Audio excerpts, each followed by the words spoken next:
recorded live at 4ZZZ Studios, Meanjin, Brisbane. On 102.1 FM. And broadcast across Australia on the Community Radio Network. You're listening to Zed Games. Zed Games brings you the best in gaming news, reviews, community and culture. Want to reach out? Share your hot take? Or do you just want to share your favourite game? Find us on socials at Zed Games AU.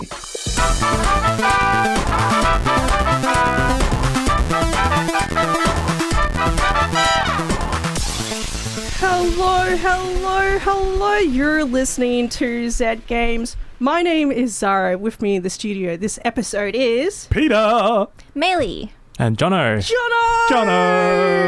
We've got a special guest here tonight. We've got Jono from Quokka Games. And Jono, you told me earlier that this is your first time being on the radio live? First time on my... Yes, live. Yeah. How are you feeling? Quite nervous. A bit shaky. That's all right. We'll shake those nerves out of you. Indeed. But how are we all doing tonight? What's the vibe? Are we feeling like we're ready to talk about some tasty games? Yeah. Always. Yeah. A little bit hungry. Oh.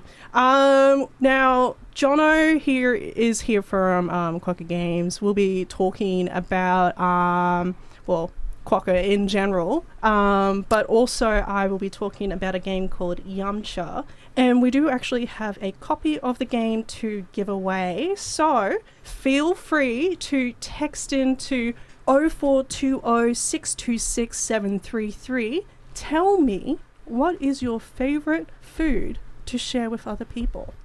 Alright, I reckon, since we are going to have a lot of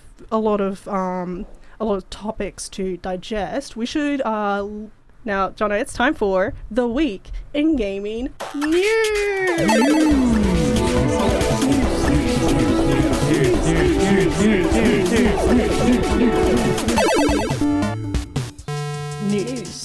This week in gaming news, We have IGF Awards 2026. So, Best Student Game, Poco by Whalefall, the story of the world's smallest clown who has been banished from the circus. So cute. I don't actually know this game other than what I've seen, but it's I'm so sad about this clown. It's like the world's saddest clown. Excellence in audio went to, I shouldn't be surprised, Baby Steps by Devolver Digital, which is walking sim that requires the player to manually move each leg in an open world. Oh yeah. Excellence in design, Titanium Court by Fellow Traveller, a strategy game for clowns and criminals. I love that. Sounds like a theme here. Excellence in narrative went to Perfect Tides Station to Station by 3Bs. The studio's name is 3Bs. I assume that they're not 3Bs. 3Bs in a trench coat. Yeah, it's a point-and-click narrative adventure that follows college student Mara Whitefish in 2003. And lastly, we have Excellence in Visual Arts. How do I read that one? Eclipsium. By Housefire. A surreal horror game where the player sacrifices body parts for upgrades. What would you sacrifice for an upgrade? What's the upgrade? You can decide. This sounds very much like old Black Witch sort of style stuff. Can I sacrifice my eyes to upgrade my eyes sight? Like get cyber eyes? Get witch sight. Because if I was in Cyberpunk, that's what I would do, and that seems like the question. I can't argue with that logic. I'll allow it. I'm willing to give up my right arm to become a lefty. No. Okay. How about you, Peter? Probably a pinky toe, and just for, slightly better smell or taste. Oh, sense of taste or... Sense of taste, so you can taste more flavours. He wants to taste really good. Yes, that's how I interpret it. Jono, what body part would you give up for? I was thinking the same way as Peter was. So I was going to say pinky toe, but then I was like, pinky on my left hand. No, I mean, what are you going to use that it pinky for? is all good for balance. Definitely the toe. All right, Peter, what's the next up. story? NVIDIA AI boost. More boosting boost. NVIDIA has announced their latest iteration of their gaming AI suite, the DLSS5, which they've described as the GPT moment for graphics. Cringe. Yeah, a little bit. The model has been developed to analyze characters, hair, fabric, and even the translucency of skin, and then use that information to generate images, with the earliest iteration launched in 2018, with the intention of upscaling graphics in games, and the newest version has resulted in backlash, with concerns over the developer's original vision being dismissed, unnecessary strain on tech resources, and very much AI slop. Jensen Huang, CEO of NVIDIA, has said in response to the backlash that gamers are completely wrong and the artistic control remains with developers. From early screenshots I've seen of this, it is very much just put an AI filter over it and make it more detailed with... Do you remember that period of time when people were being like really, really like misogynistic towards Aloy in Horizon? When haven't they? Well, yeah. And they're like, okay. yeah, and then like photoshopped her to like be like, you know, doing fully the... done up. That's what it looks like. Yeah. I don't like it. Yeah. Bailey, what's this next story? Subnautica Feeling is, about this one. Subnautica shenanigans. Yeah. Oh. What's that place with all that stuff on the wall? Shenanigans? Subnautica 2 has been in an uncertain place for a while, with the Unknown Worlds CEO Ted Grill among the group of senior team members being fired from Unknown Worlds last year, with the publisher Crofton alleging that Ted and his colleagues had failed to deliver the game for early access after a lawsuit. My apologies, that's a hard word to say. It's not, it's lawsuit. After a lawsuit was filed by Ted and the team, a judge ordered Crofton to extend the deadline for Subnautica 2, which is kind of a crazy thing for a judge to order, just in my mind, and reinstate Ted as the CEO of Unknown Worlds. Crofton shared in a statement, "We can confirm that the internal message shared with the Unknown Worlds team is accurate. While we respectfully disagree with this week's court ruling and intend to explore all legal avenues, our goal is to minimize disruption to the team and to the release plan. It is still expected that Subnautica 2 will enter early access in May." Yep. Oh, they're sour. None of this mentions the potential bonus of $250 million that he is owed if it is successful inside early access alone. Which I suspect is How probably... are they measuring that? So that's where their internal statistics, I imagine, sort of idea. But being that it was looking likely to be that successful, I just want to play Subnautica 2. I want to play multiplayer We all that's not want to go janky. for a swim and stay in the safe, beautiful, well-lit areas and just swim. The there. shallow I never pool. go any deeper. Swim. That Safe dark Yep. zone, we swimming. don't go there. We don't worry. Have you played Subnautica, Jono? No, I haven't. Oh, good. Keep it that way. It's terrifying. Underwater survival. That sounds amazing. Yeah. Yeah, it is if you It is. stay in the really safe, shallow, well-lit And don't areas. go the 1,000 meters deep and find all the giant sea creatures and things that are swimming around down there. I see. Yes. Alien Planet as well. Yes. Okay. Oh my god, it's so good. Okay, so news nibbles. So remember when Elder Scrolls 6 was announced in 2018? Oh, vaguely. Yep. So long ago. After the 18th, Elder Scrolls 5 We've Skyrim probably been re-release. wondering what's going on with that game. Yeah, what's going on with that big game that Microsoft purchased? And well, Bethesda's Todd Howard has an answer for us. Just pretend we didn't announce it. It doesn't exist. No one has heard a word. That He also said that he's now very cautious about announcing games so early in development. Probably because anytime Bethesda would announce something, go to the comments, and it's always, I feel like I Where's had a Elder Peter Scrolls Molyneux 6? moment and where I did this way too early and said way too much. You know, I think one day I will miss Todd if he's not around in the industry anymore to He's be the character he is. There's no one to replace him. He's There like is a... rumours that he might be retiring after 6. So Oh, don't say that. he's going to be a Then- consultant, but he well- doesn't want to run things anymore, is the rumour. I'm gonna miss his face if that ever happens. Yeah. Moving on, Take-Two CEO Strauss Zelnick has stated that he can't imagine an adult who will skip GTA 6 and has challenged those with a console and over the age of 17 to explain to him how I've decided not to play GTA 6. Oh. I now don't want to play GTA 6 even more. My explanation is that my console is the Switch, so There you go. release There it on you go. PC, and then I'll play it. Well, yeah, it'll come out to PC a year afterwards, sort of idea. Which A year is or past two. when it'll be funnest to play. I'm going to be interested how they implement all this age restriction that's going around everywhere with GTA 6 when it comes out. Look, we'll cross And all that of those- bridge if we ever get to it. All those angry 15-year-olds online. Wait, they can't be online because the social media ban. We won't hear a thing. And Logan Paul has been called a poser after claiming that the Pokemon Gengar is immune to ground-type moves. Gengar is not immune to ground-type moves and has not been immune for over 10 years. So, Yeah. someone's a fake gamer fan. Yeah, a little bit. Doesn't keep up to date on all his Pokemon stats. Let's just blast through these upcoming games. Certainly can do. So, Peter, what's happening on March 19th? March 19th, Crimson Desert for the PS5, Xbox Series X and S and PC. Death Stranding 2 on the beach for PC. Dynasty Warriors 3 Complete Edition Remastered for the PS5, Xbox XS, Switch 2 and Switch and PC, and Gorotere, PS5, PS4, Switch, PC, iOS and Android. And March 20th? We've got Ghostmaster, Resurrection, PS5, Xbox Series X, Switch, PC, and Rubato, PS5, Switch, and PC. March 24th brings Ariana and the Elder Codex for the PS5, PS4 and Switch. And Meili, can you tell us what's happening on March the 25th? Mado Monogatari? Yep. Yeah. Yes. I think I nailed that. Monogatari. Fear and the Wondrous Academy is coming to PC. Nice. And that's it this week in Gaming News. News. We've survived the have. news. Well done, everybody. It is now time to talk about Jono. Jono. So, first, Jono, thank you so much for joining us for the show. Really, No really worries. Thanks for appreciate having me. it. Of course. Now, we have to ask, why the name Quokka Games? Okay, so Quokka. For those that you don't know, Quokka is like a little marsupial from WA.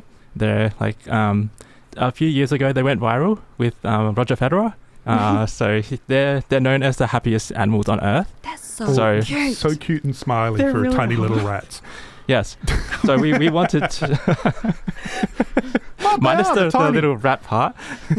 Nothing against rats, but so Quokka, I guess it represents us because my brother and I, we always have a smile on our faces and we want to share that with everyone else.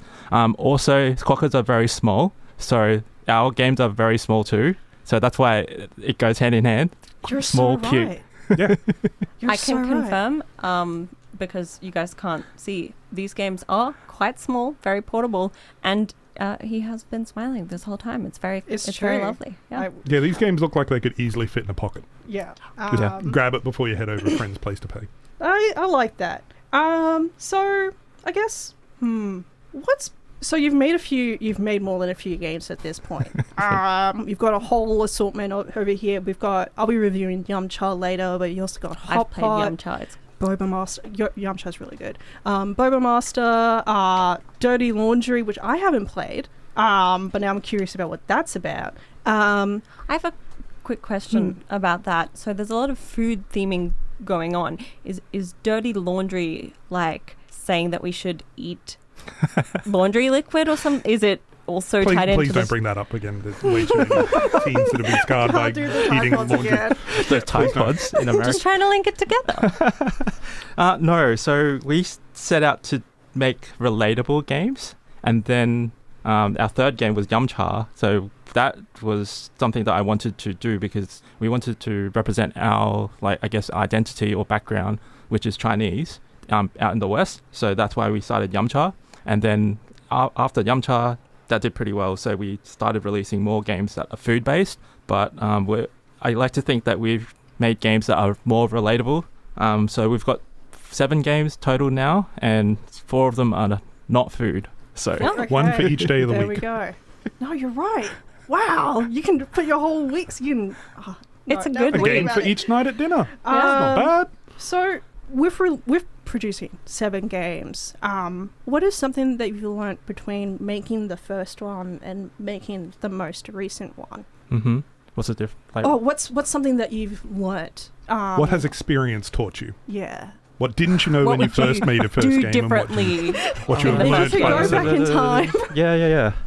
I don't know how to answer that one. It's That's all right. I guess when you're making a game, do you Mhm. start with a theme or a mechanic, or I guess what triggers you to? That's why I was finding it very difficult to answer because both of them, depending on the game. So like, let's start with Boba Master. So that one came to me as game mechanic first. So that's just and then Yamcha, which I wanted to do theme. So that took like 5 to 6 iterations before I got something working. Whoa. Do you find either of those processes more difficult, or is it about the same? Is it harder to put a theme onto mechanics or make mechanics for a theme? So when mechanic comes first, it's much easier. Everything just falls into place. Yeah, that makes sense. Yeah.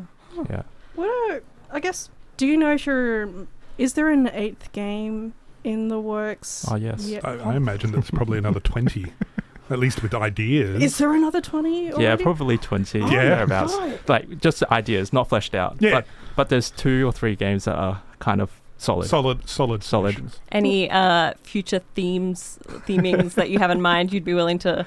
Well, to Sure. go along with the Chinese Asian food, the next one is Hong Kong Bakery.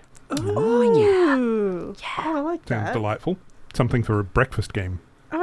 What are some of the games that you love that helped inspire you with your games? Like, I guess something that had a mechanic that you really enjoyed, or just kind of like a way that they handled something that you really liked, or you just kind of had a vibe and you thought, oh, I know what to do with this.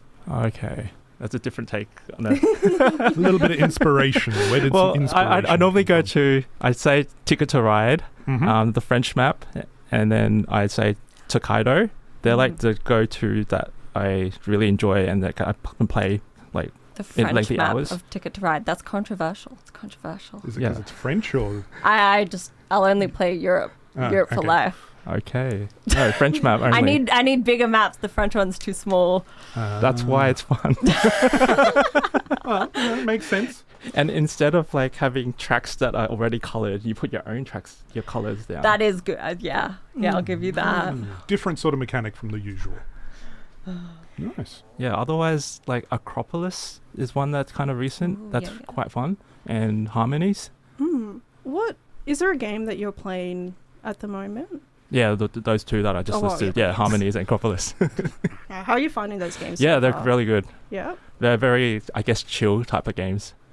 That seems to be from the games that you've listed and from the vibes of your games and from my experience playing Yamcha. That seems to be Yes, more you can see a theme coming. Is that the audience that you're designing these games for? Is it to be these chiller? I think, the games that we're designing are more for like people that don't play games, to give them a good gateway game to like introduce them into the hobby. So that's why we've kind of, I guess some people may say it's easy, but I like to think that it takes a little bit to master. So Oh, certainly there's does. definitely that. Certainly does. They're easy to learn.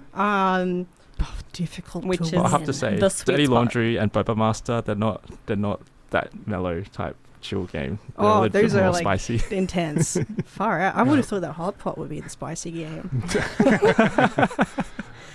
What's the hardest part about starting to make a game? Like coming from the initial concept to actually getting something physical down. Is there like a barrier that stops you, or? For me, it's more so what can I do with that theme, or how far can I push it? Like having to step back away from that is more so the barrier for me, where I have to go, okay, hang on, I need to make this into something that works and not just add this and add that. All sorts of like Future ideas creep. keep coming, and I'm like, okay, I have to cut back a lot of things, make sure this is, well, I guess where do I want to take it, and then I have to remember that goal and then work towards that. Having a couple of pillars to work towards, sort of thing.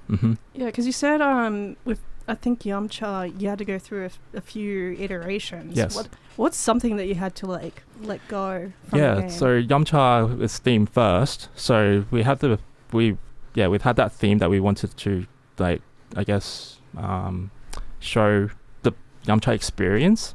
So Yumcha literally means to drink tea. So we wanted to that whole pouring tea aspect around the table. Okay. And then that didn't really work. And we tried to do it like a few times, and we're like, I don't think it's going to work at all.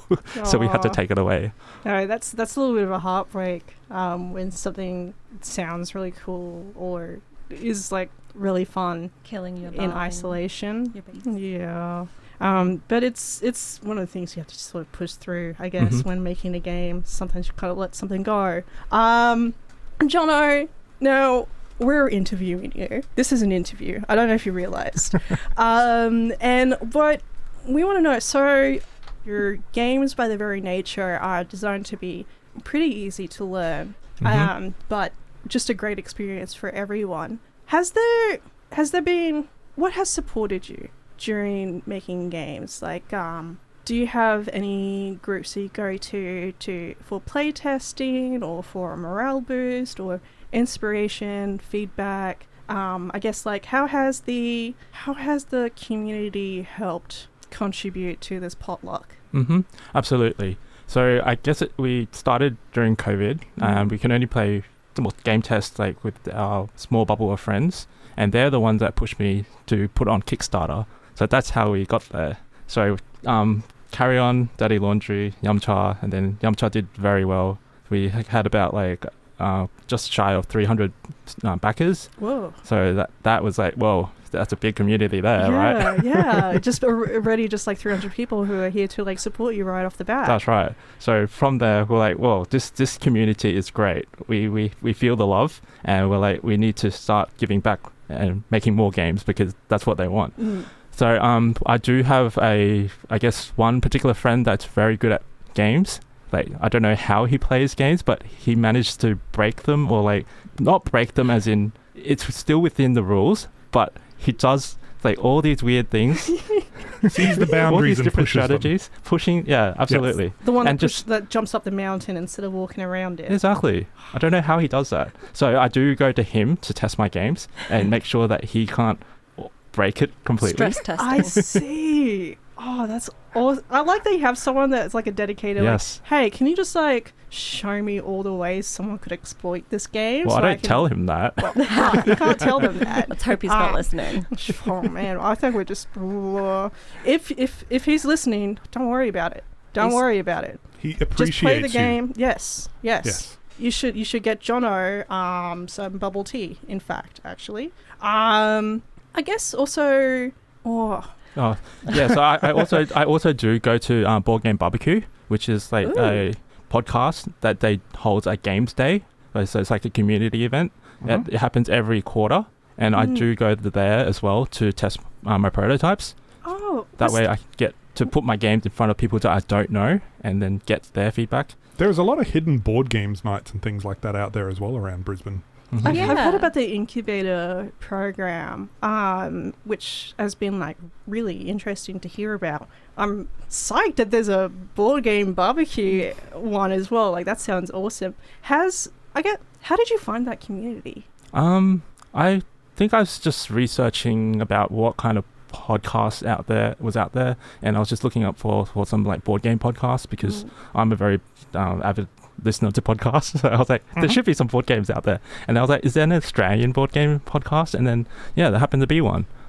That's awesome. Yes. It's a weird thing. When I have started talking to people who make board games with this show, and through that and going to events and communities and board game barbecue, there's like this thriving board game development community through Australia. But if you don't know it, like, I've played and loved board games for so long, but I didn't know it existed until the last couple of years, because it's hard to sort of even think that such a thing exists, but it's really big and really cool, and there's lots of events like that through the year.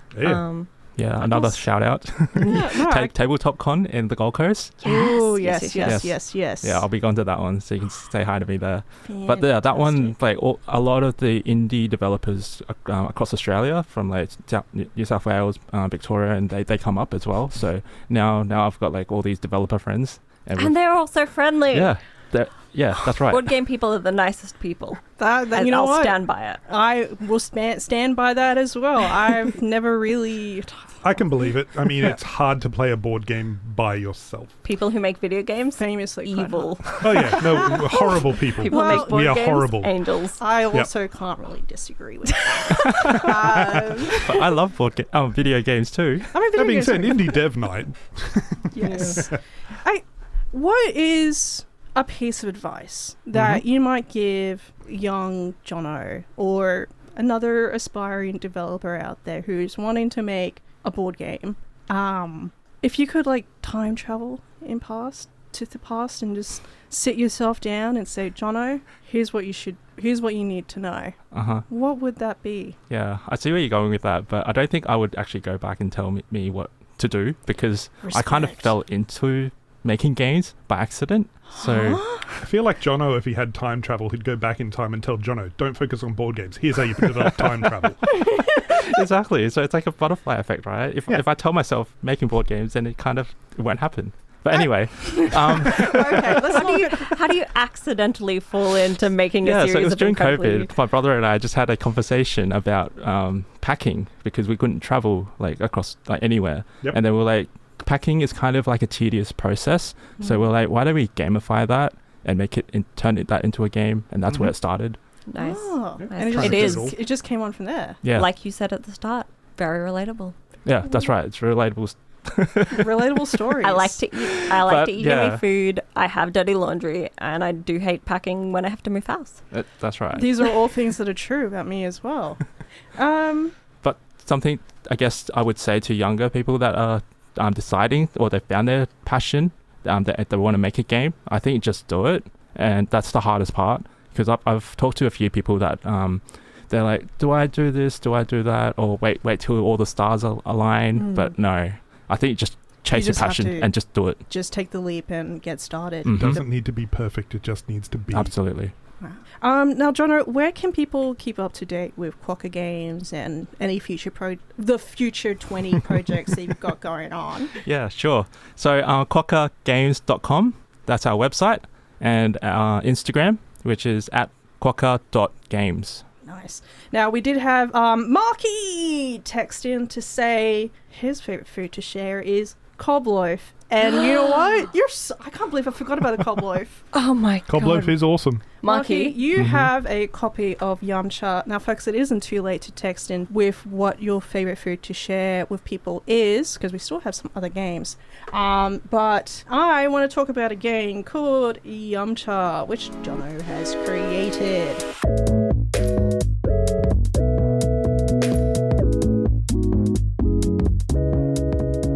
So, I love Yamcha. My family and I would go to our favourite ones for our birthdays, special occasions, and it was always a really fun experience. We would have dishes that we'll always get, some that would rotate through, and usually something that was only for Mum. Seeing the cart come our way loaded with steaming hot dishes, it's better than Christmas. And for any Yamcha regular, you know that there is strategy involved. A serve of dim sums is 3, bao buns are 2, but there's 5 of us. How can you optimize your order to ensure that you get as much variety as possible while still ensuring that no one feels like they're missing out on the high-tier dish like soup dumplings? Yamcha fanatics, Jono has created the game for you. You can take all that strategy, all those mathematical practices, and use it to load your hand with the most optimal and powerful dumplings to win the round. And if you win the game, you have earned the honor of paying the bill. This is a deck building game, and it is easy to learn, easier to teach, and it can be difficult to win. Let me just read real quick how to play by reading the instructions that came with the game. Yamcha is a 2 to 6 player set building card game where players take turns drawing and discarding cards to make sets of dim sums. The aim of a round is to make a complete hand comprising of 3 sets of 3 unique dim sums and 1 pair of identical tea.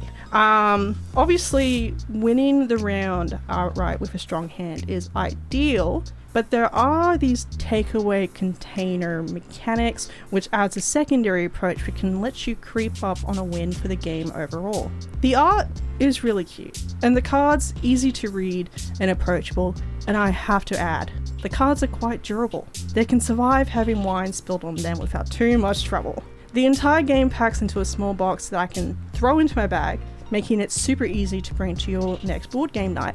Jono brought a whole library of his games, all out of like a tiny sack, it looked like. But despite this game being so easy to learn, there are a lot of different approaches and strategies that people utilize. Caroline, for example, tried hoarding all the tea, which didn't work, but they did inflict a mild sense of chaos at the table. I kept trying to build a hand of the most powerful items on the menu, which also didn't work. But having people treat you with extreme suspicion because you picked up a certain dumpling is really funny. This is a game to have in rotation, and you can teach your parents how to play, warm up for a board game, or play 2 to 3 games during afternoon tea. And that is Yamcha by Quokka Games. Look up Quokka Games. You'll find the website. All the games are on there. Look up Quokkas in general. They're amazing. Yeah, please do. Look at some photos. Until next time, this has been Zed Games. You've all been lovely, and we'll see you next time. See ya! Bye. Thanks for listening to Zed Games. If you'd like to listen to more, you can find us on the Community Radio Plus app. Or find us on socials at ZED Games AU. See you next time.